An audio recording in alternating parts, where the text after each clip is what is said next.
Assalamualaikum, saya sedang di Mekah. Sudah ada, udah bocor tuh, Bang Fadli. Assalamualaikum. Waalaikumsalam. Ini bukan pertemuan biasa, saya nggak tahu ini terkait istimewa ulama atau bukan. Soalnya ada Bang. Assalamualaikum warahmatullahi wabarakatuh. Merah.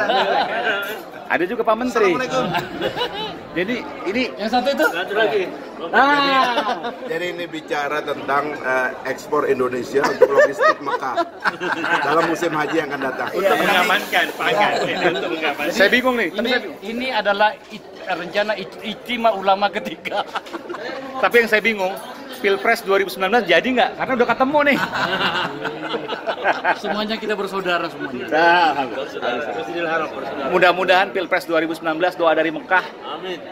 Jujur, adil, tapi menyenangkan. Amin. Amin semuanya. Pak Fadli dulu. Ayo, Pak Fadli. Ya cukup.